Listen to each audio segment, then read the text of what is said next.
Hi friends, ഇന്ന് നമ്മളിവിടെ ചെയ്യാൻ പോകുന്നത് ഒരു സിമ്പിൾ റെസിപ്പിയാണ് കേട്ടോ. നല്ല ഒരു മധുര പലഹാരം, കുട്ടികൾക്കൊക്കെ ഒരുപാട് ഇഷ്ടമാവും അത്. അപ്പോൾ ആദ്യം വേണ്ടത് നമ്മളൊരു പാത്രം എടുത്ത് അടുപ്പിൽ ചൂടാവാൻ വയ്ക്കുക. ചൂടാവാൻ വെച്ചതിന് ശേഷം അതിലേക്ക് ഒരു അര ഗ്ലാസ് പച്ചവെള്ളം ഒഴിച്ച് കൊടുക്കുക. അതിലേക്ക് 5 അച്ച് ശർക്കര ഇട്ട് കൊടുത്ത് അത് നന്നായിട്ട് മെൽറ്റ് ആവാനായിട്ട് അവിടെ വയ്ക്കുക. ആ നേരം കൊണ്ട് നമുക്ക് ഇതിനാവശ്യമുള്ള മാവ് തയ്യാറാക്കിയെടുക്കാം. ഒരു പാത്രത്തിലേക്ക് 2.5 കപ്പ് അളവിൽ അരിപ്പൊടി എടുക്കുക. 1 ടേബിൾ സ്പൂൺ ഉപ്പും ചേർത്ത് അത് നന്നായിട്ട് മിക്സ് ചെയ്യുക. അതിലേക്ക് ചൂടുവെള്ളമോ അല്ലെങ്കിൽ തണുത്ത വെള്ളമോ ഉപയോഗിച്ച് നമ്മൾ നൂൽപ്പിട്ട് ഉണ്ടാക്കുന്ന ആ പരുവത്തിൽ മാവ് നന്നായിട്ട് കുഴച്ചെടുക്കണം. എത്രത്തോളം നമ്മൾ കുഴച്ചെടുക്കുന്നുവോ അത്രത്തോളം മാവ് സോഫ്റ്റായിട്ട് കിട്ടും. അതിനനുസരിച്ച് നമ്മൾ നന്നായി കുഴച്ചെടുക്കുക. അതിനുശേഷം അപ്പോഴേക്കും നമ്മുടെ ശർക്കരപ്പാവ് റെഡി ആയിട്ടുണ്ടാവും.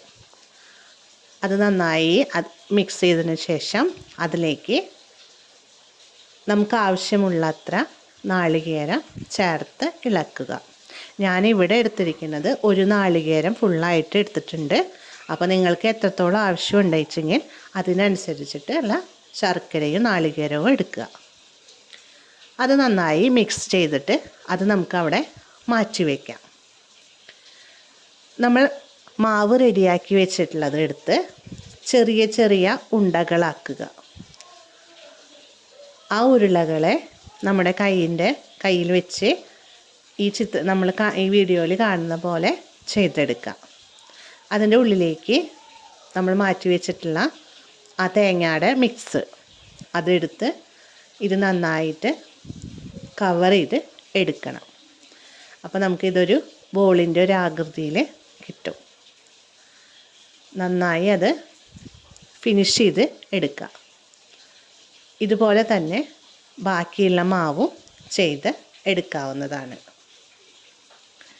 നിങ്ങൾക്ക് ചെറിയ ഉരുളകളാണ് ആക്കുന്നതെന്നുണ്ടെങ്കിൽ നമുക്ക് അങ്ങനെയും ചെറിയ ചെറിയ ബോൾസ് വെച്ചിട്ടും ഇത് ചെയ്തെടുക്കാം. ഫില്ലിങ് കൊടുക്കുന്നത് നിങ്ങളുടെ ഇഷ്ടത്തിനനുസരിച്ചായാലും കുഴപ്പമില്ല. അപ്പോൾ നല്ല രീതിക്ക് അത് മുഴുവനായിട്ട് നമുക്കത് ചെയ്തെടുക്കാം. അപ്പോൾ ഞാൻ ഈ മാവ് മുഴുവനായിട്ട് ഇങ്ങനെ ബോൾസ് ആക്കിയിട്ട് എടുത്തിട്ടുണ്ട്.